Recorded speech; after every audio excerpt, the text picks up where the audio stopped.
And then at 3 o'clock, we got I think our one and only 3 o'clock game, too. We really cooked. Portland State, who went 5-6, traveling to Washington State, who went 5-7. Washington State favored by 29.5 points on the CW. Cam Ward went 323 at 485, threw for 3,735 yards, 25 touchdowns, 7 interceptions. Nakia Watson had 89 carries for 321 yards and 4 touchdowns, and Josh Kelly had 61 catches for 923 yards and 8 touchdowns. I don't know what's going to happen in Washington State this year. None of those players return, by the way. I think Washington State was a much better than their 5-7 record indicated, but I think a lot of why I thought they were much better than 5-7 record indicated was because of Cam Ward, because I thought so much of Cam Ward and how good he was and how much I think he brought to this football team. He's gone. He's gone to Miami.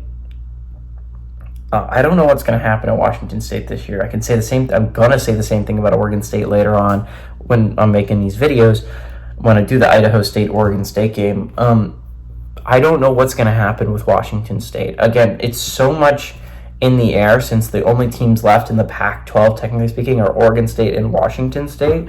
You're going to play vast majority Mountain West schedule, which means it's going to be group of 5 strength of difficulty instead of power 4. So that's going to really hurt you when it comes to the playoff picture. I know a lot of Washington State fans are super concerned about that, but it does leave you in some kind of weird purgatory if you do have a good season, is how you're going to be judged. Are you going to be judged as a power 4 team or a group of 5 team? Because if you're going to be judged as a group of 5 team, it's going to be really hard for me to imagine you making the playoffs, because even if you have a good year, you don't play in a Mountain West championship, which means you don't get the automatic bye.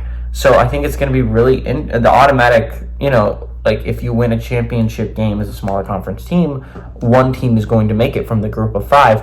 That's not required if you're a Washington State fan. You don't get that automatic in. So you have to make it at large, which is, in my opinion, is really hard for you to do. I think you guys are in the weird situation that UConn is, where if you do have a really good season, but you are viewed as a group of 5 team, you don't have a path really to the playoffs, and I think that's really interesting. It's really kind of sad. Now, I don't think it super matters for Washington State off the bat. I don't think they're going to have a great season. They don't have a lot of pieces there. Again, every single player I mentioned is no longer at Washington State. But I do think Washington State is a decent team built together to at least win this game. They're much better than Portland State. I like the Cougs in this one instance to control home field advantage, and win on the CW. Give me the Cougs to win and cover at home.